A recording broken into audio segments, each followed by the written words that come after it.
அத்தியாயம் 1. மௌனமான அழைப்புகள். சென்னை, மே 15, 2021. மதிய நேரம் 2:30 மணி. நகரம் ஒருவித மயான அமைதியோடு இருந்தது. அவ்வப்பொழுது தூரத்தில் கேட்கும் ஆம்புலன்ஸ் சைரன் சத்தம் மட்டும் அந்த அமைதியை கிழித்து சென்றது. கொரோனா 2ஆம் அலை உச்சக்கட்டத்தில் தன் கோர தாண்டவத்தை காட்டிக் கொண்டிருந்த சமயம் அது. OMR சாலையில் தன்னுடைய பிரம்மாண்டத்தை எடுத்து காட்டும் வகையில் இருந்த அந்த ஸ்கை வியூ அப்பார்ட்மெண்ட் இப்பொழுது தன் பிரம்மாண்டத்தை இழந்து ஒரு தனி தீவு போல காட்சியளித்து கொண்டிருந்தது. மற்றொரு பக்கம் மதுரையில் நித்யாவின் அம்மா பார்வதி கையில் இருந்த ஃபோனை வெறித்து பார்த்து கொண்டு இருந்தார். கடந்த 24 மணி நேரத்தில் சரியாக 42 முறை அவர் நித்யாவிற்கு ஃபோன் செய்து இருந்தார். நீங்கள் தொடர்பு கொள்ளும் வாடிக்கையாளர் தற்பொழுது ஸ்விட்ச் ஆஃப் செய்யப்பட்டு உள்ளது என்ற பெண்ணின் குரல் அவருக்குள் ஒரு பெரிய பயப்பந்தை உருவாக்கி இருந்தது. இது முற்றிலும் முரணாக இருந்தது. நித்யா அப்படிப்பட்டவள் அல்ல. லாக்டவுன் ஆரம்பித்ததிலிருந்து ஒரு நாளைக்கு 3 தடவையாவது தன் அம்மாவிற்கு ஃபோன் செய்து பேசி விடுவாள். அம்மா, ராகுல் இப்போதான் தூங்குறாரு.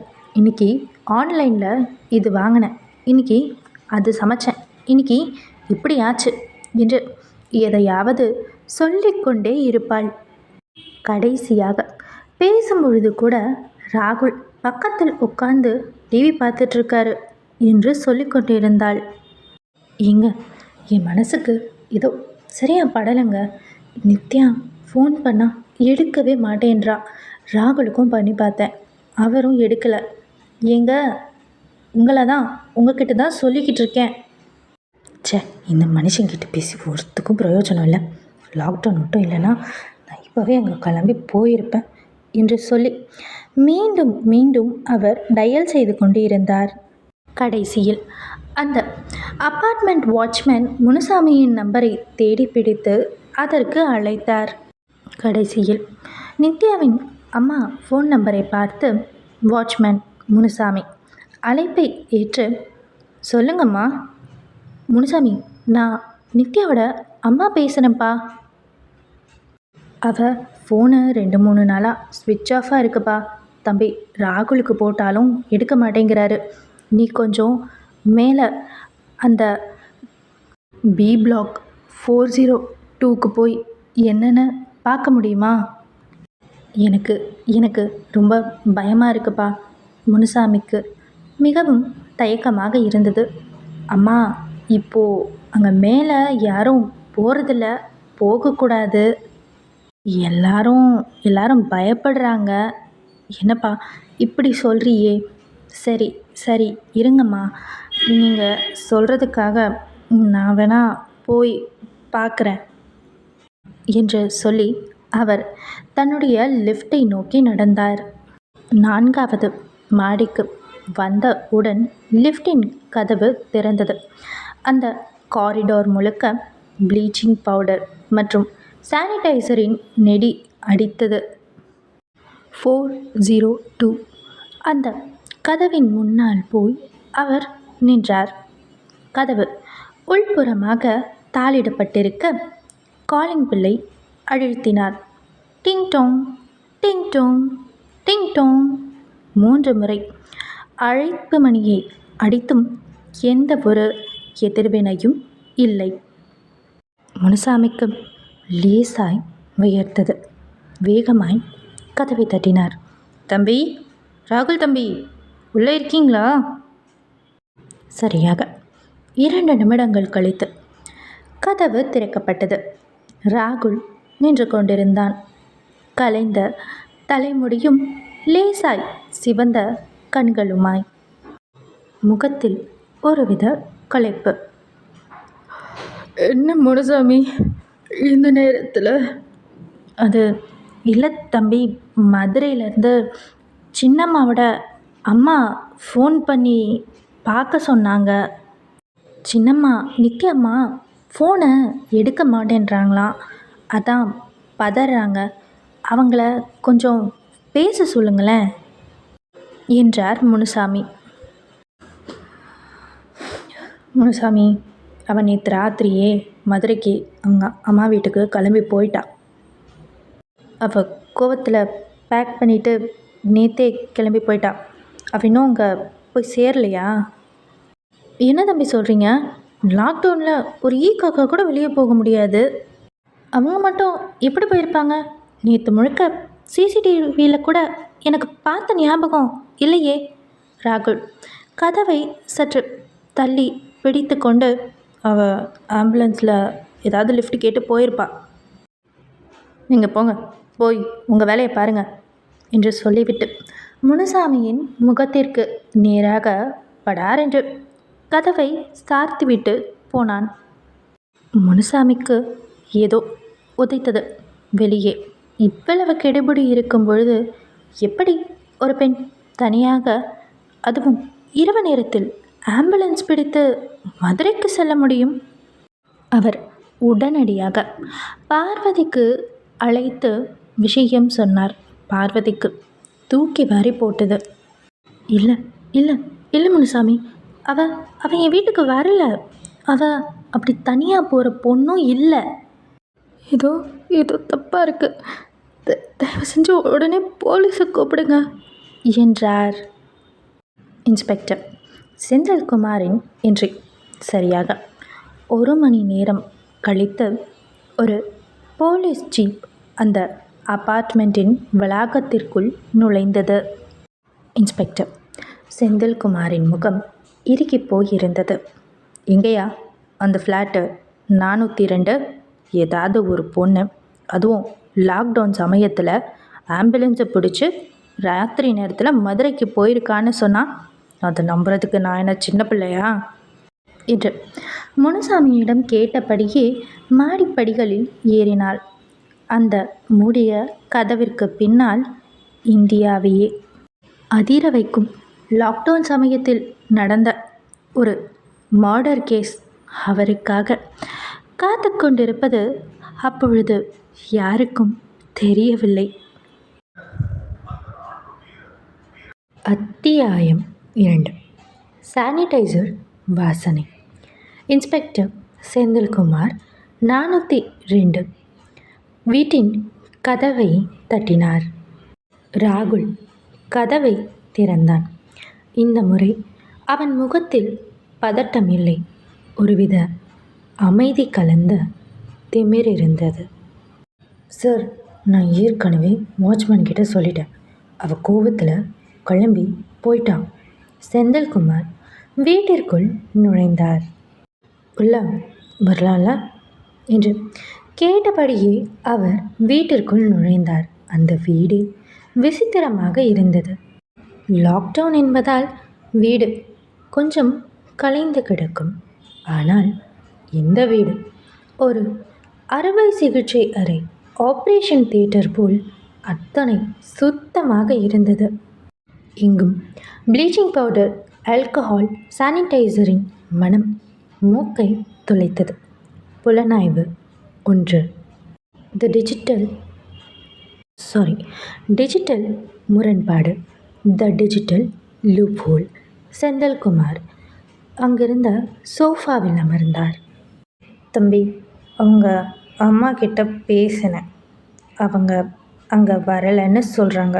ஃபோனும் ஸ்விட்ச் ஆஃப். நீங்கள் ஆம்புலன்ஸில் போனதா சொல்கிறீங்க. எந்த ஆம்புலன்ஸ் நம்பர் தெரியுமா? ராகுல் தயங்காமல் சொன்னான். சார், அது ஒரு ப்ரைவேட் ஆம்புலன்ஸ். அவள் ஆன்லைனில் புக் பண்ணான்னு நினைக்கிறேன். செந்தில்குமார் சிரித்தார். தம்பி, லாக்டவுன் சமயத்தில் ஆம்புலன்ஸ் புக் பண்ணணுன்னா கவர்மெண்ட் கோட்டாவில் ரிஜிஸ்டர் ஆகியிருக்கணும். சாரி, ஒன்மா. தம்பி, லாக்டவுனில் ஆம்புலன்ஸ் புக் பண்ணணுன்னா கூட கவர்மெண்ட் போர்ட்டலில் ரெஜிஸ்டர் பண்ணியிருக்கணும். சரி, உங்கள் ஒய்ஃப் ஃபோன் இங்கே இல்லையா? இல்லை சார், அவள் எடுத்துகிட்டு போயிட்டா. செந்தில்குமார் கான்ஸ்டபிளிடம் ஜாடை காட்டினார். அவர் நித்யாவின் ஃபோன் நம்பருக்கு டயல் செய்ய திடீரென்று ராகுல் அமர்ந்திருந்த சோஃபாவிற்கு அடியிலிருந்து மெல்லிய அதிர்வு வைப்ரேஷன் உண்டானது. செந்தில்குமார் குனிந்து பார்த்தார். சோஃபாவிற்கு அடியில் நித்யாவின் ஃபோன் இருந்தது. செந்தில்குமாரின் அடுத்தடுத்த கேள்விகள் ராகுலை நிலைகுலைய வைத்தது. புலனாய்வு படி 2. CCTV trace. அடுத்த 1 மணி நேரம் செந்தில்குமார் அபார்ட்மெண்ட் சிசிடிவி ரூமில் இருந்தார். கண்டுபிடிப்பு: கடந்த 3 நாட்களில் அந்த வீட்டை விட்டு நித்யா வெளியே வந்ததற்கான எந்த பதிவும் இல்லை. மர்மம்: நேற்று அதிகாலை 3 மணிக்கு ஒரு பெரிய பிளாஸ்டிக் கவரை எடுத்துக்கொண்டு ராகுல் லிஃப்டில் கீழே இறங்குவது மட்டும் பதிவாகி இருந்தது. 10 நிமிடம் கழித்து அவன் மட்டும் வெறும் கையோடு வீடு திரும்புகிறான். புலனாய்வு படி 3. த ஃபாரன்சிக் ட்ரேஸ். இந்த முறை தடவவியல் நிபுணர்களுடன். ராகுல், இந்த வீடு என்ன இவ்வளோ சுத்தமாக இருக்கு? போலீஸ் குழு பாத்ரூம் முழுவதையும் சோதனை செய்தது. அங்கு சிங்குக்கு அடியில் பைப்லைனில் சிறிய ஹேர் ஸ்டாண்ட்ஸ், முடி இழைகள் சிக்கிக் கொண்டிருந்தது. மேலும் பெட்ரூமில் இருந்த ஏசியை பிரித்து பார்த்தபொழுது அதில் இருந்த ஃபில்டரில் லேசான இரத்த கறைகள் இருந்தது. ராகுல் வீட்டை சுத்தப்படுத்திய பொழுது ஏசி ஃபில்டர் உறிஞ்சிய இரத்த திவலைகளை அவன் கவனிக்கவில்லை, இல்லை எதிர்பார்க்கவில்லை. புலனாய்வு படி 4. The medical twist. The medical clue. Senthilkumar ராகுலின் வீட்டு குப்பை தொட்டியை ஆராய்ந்தார். அதில் காலியான ஒரு இன்சுலின் குப்பி இருந்தது. உங்களுக்கு சர்க்கரை நோய் இருக்கா ராகுல்? இல்லை இல்லை சார். அப்புறம் ஏன் இது இங்கே இருக்கு? ராகுல் அப்படியே மௌனமானார். செந்தில்குமார் உடனே தன் ஃபோனில் யாருக்கோ டயல் செய்தார். ஹலோ டாக்டர், ஒருத்தருக்கு சுகர் இல்லாமையே அதிக அளவில் இன்சுலின் இன்ஜெக்ட் பண்ணால் என்னாகும்? சார், அது ஹைப்போகிளைசெமிக்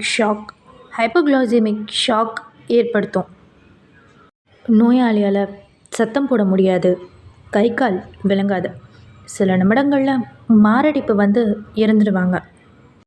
போஸ்ட்மார்ட்டத்தில் கூட கண்டுபிடிக்க முடியாது. ஆனால் ரத்தத்தில் இன்சுலின் லெவல் செக் பண்ணால் மாட்டிக்குவாங்க. ராகுலின் முகம் வெளுத்து போயிருந்தது. செந்தில்குமார் இப்பொழுது ராகுலின் சட்டையை பிடித்து இழுத்தார். ராகுல், அந்த நீல நிற கவரில் நித்யாவை கொண்டு போய் எங்கே போட்ட? மரியாதையாக சொல்லிடு, இல்லை இன்வெஸ்டிகேஷன் முறை மாறும். டிஜிட்டல் ஆதாரம்: ஃபோன் இங்கே இந்த வீட்டிலேயே இருப்பது. சிசிடிவி பதிவு. அந்த நீல நிற கவர். மெடிக்கல் எவிடன்ஸ்: அந்த இன்சுலின் குப்பி. ராகுல், அந்த சைக்கோபேத் எதுக்காக இப்படி ஒரு விஷயத்தை செய்தான் என்று விவரிப்பானா? இதுவரைக்கும் நீங்கள் கேட்டுட்ருக்கிற கதை பிஹைண்ட் த டோர். கதை வாசிப்பது நான் உங்கள் ஆர்ஜே ஜெயராஜே. இந்த கதையை பற்றியும் என் குரலை பற்றியும் உங்களது விமர்சனங்கள் வரவேற்கப்படுகின்றன. இந்த மாதிரியான கதைகளை கேட்க மறக்காமல் ஜேஆர் நாவல்ஸ் ஆடியோஸை சப்ஸ்கிரைப் பண்ணுங்கள், லைக் பண்ணுங்கள். உங்களை மாதிரியே இப்படியான கதைகளை கேட்க விரும்புகிற உங்கள் நண்பர்களுக்கு இந்த கதையை மறக்காமல் ஷேர் பண்ணுங்கள். தொடர்ந்து கதை கேட்கலாமா? அத்தியாயம் 3.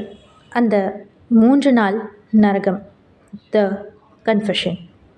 செந்தில்குமார் ராகுலை அந்த சோஃபாவிலேயே அமர வைத்தார். ராகுல், 3 நாளா இந்த வீட்டுக்குள்ளே நீயும் அந்த பிணமும் மட்டும்தான் இருந்திருக்கீங்க. அந்த பயம் உள்ளுக்குள்ளே உன்னை கொன்னுக்கிட்டு இருக்குன்னு எனக்கு தெரியும்.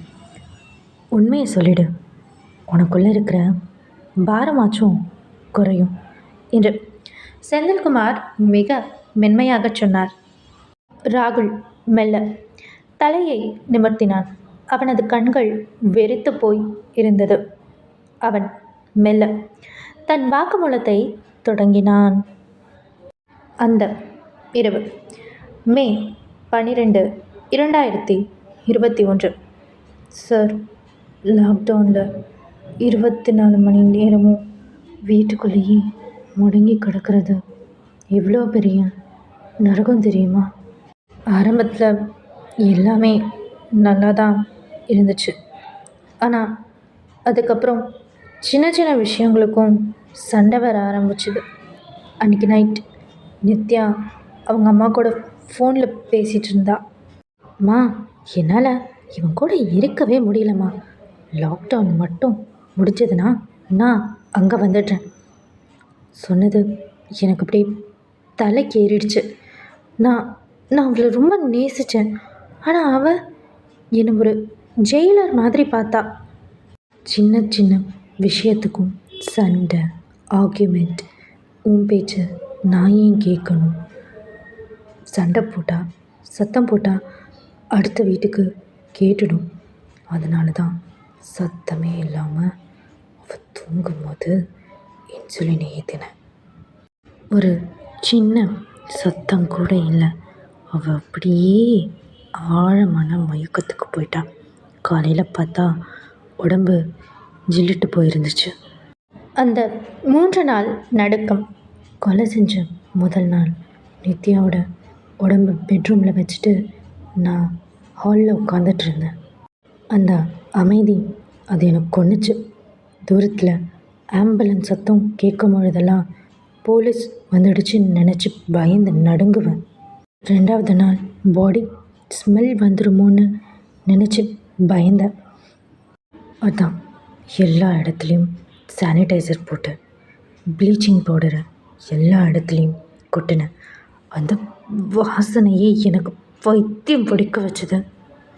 அவள் ஃபோன் அடிக்கும் போதெல்லாம் அவளே எழுந்து வந்து எடுக்கிற மாதிரியான ஒரு பிரம்மை.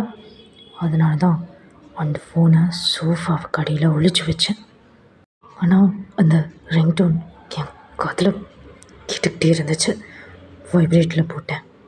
3வது நாள் அந்த நீல நிற கவர். இனிமே இவளை இங்கே வச்சிருக்க முடியாதுன்னு தோணுச்சு.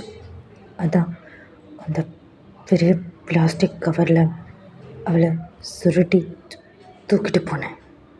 லாக்டவுன் நேரத்தில் யாரும் வீட்டை விட்டு வெளியே வரமாட்டாங்கன்னு எனக்கு தெரியும். அதான் அப்பார்ட்மெண்ட்டுக்கு பின்னாடி இருந்த அந்த பெரிய செப்டிக் டேங்க் ஏரியாவில் போட்டுட்டு வந்துட்டேன். யாருக்கும் தெரியாதுன்னு நினச்சேன். ஆனால் இந்த சிசிடிவி அது என் கணக்கு தெரியல சார். ராகுல் சொல்ல அங்கிருந்த போலீஸ்காரர்களுக்கே ஒரு நிமிடம் திக்கென்று இருந்தது.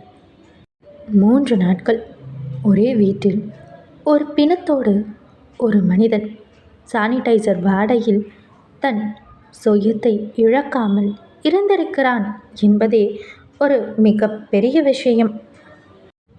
த கிளைமேக்ஸ்.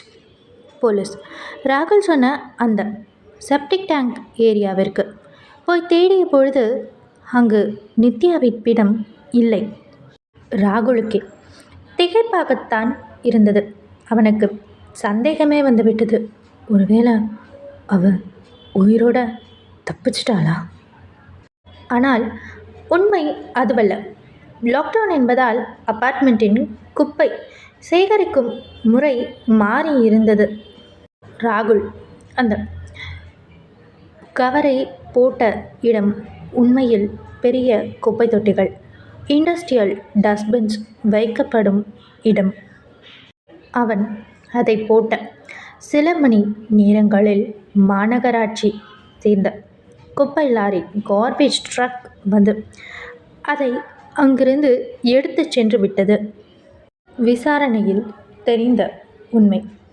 போலீசார் அந்த கார்பேஜ் ட்ரக்கின் ஜிபிஎஸ் தரவுகளை செக் செய்த பொழுது அது மிக பெரிய குப்பை கிடங்கு டம்ப் யார்டிற்கு ஊருக்கு ஒதுக்குப்புறமாக இருக்கும் இடத்திற்கு கொண்டு செல்லப்பட்டது என்பது தெரியவந்தது.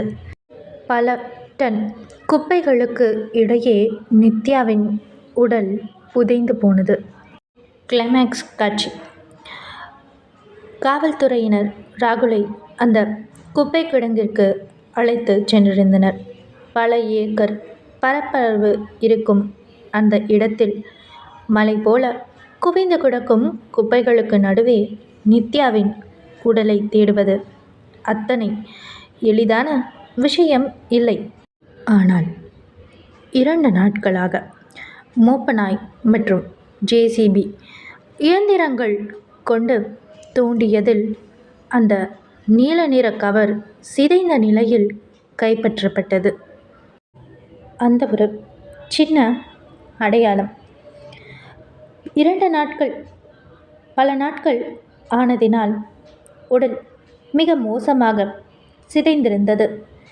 அது நித்யாதான் என்று அடையாளம் காண அவள் அணிந்திருந்த திருமாங்கல்யமும் அவள் உடலில் இருந்த டாட்டூவும் தான் பெரும் உதவி செய்தது. அதே நேரம் இன்ஸ்பெக்டர் திரும்பி ராகுலை பார்த்து அந்த ஒரு முக்கியமான கேள்வியை கேட்டார். ராகுல், உங்களோட ஒய்ஃபோட டெட் பாடி கிடச்சிருச்சு. அந்த சிங்குக்கு கீழே இருந்த ஹேர் ஸ்டாண்ட்ஸ், உன் ஏசி ஃபில்டரில் இருந்த பிளட், நீ அந்த ரூமை சுத்தமாக தொடச்சி வச்சுருந்தியே, அங்கேருந்து கிடச்ச பிளட் ஸ்டெயின்ஸ் யாரோடது? அந்த இன்னொரு ஆளை என்ன பண்ணீங்க? என்னப்பா, இந்த கதை இன்றைக்கி இந்த எபிசோட் இதோட முடியுது. இந்த கதையோட எண்டிங் இது கிடையாது. அதே நேரம் இந்த கதையில் இருக்கிற சில காட்சிகள் உங்களோட மனசை எங்கேயாவது ஹர்ட் பண்ணியிருந்தா ஐ ஆம் ஸோ சாரி. இது எல்லாமே கதைக்கு சுவாரஸ்யம் சேர்க்கறதுக்கான ஒரு கற்பனை மட்டும்தான். ஸோ யாரும் எதையும் சீரியஸாக எடுத்துக்க வேண்டாம். இந்த மாதிரியான கதைகள் பிடிச்சிருக்கு அப்படின்னா இந்த கதையை பற்றியும் என் குரலை பற்றியும் மறக்காமல் கமெண்ட்ஸில் உங்களோட கருத்துக்களை தெரிவிச்சிடுங்க. இப்படியான கதைகளை கேட்குறதுக்கு மறக்காமல் JR நாவல்ஸ் ஆடியோஸை சப்ஸ்கிரைப் பண்ணுங்கள், ஷேர் பண்ணுங்கள், லைக் பண்ணுங்கள். இந்த மாதிரியான கதைகளை கேட்குறதுக்கு மறக்காமல் சப்ஸ்கிரைப் பண்ணுங்கள். அடுத்த கதையோட உங்களை சந்திக்கிற வரைக்கும் டாடா, பாய் ஃப்ரம் JR.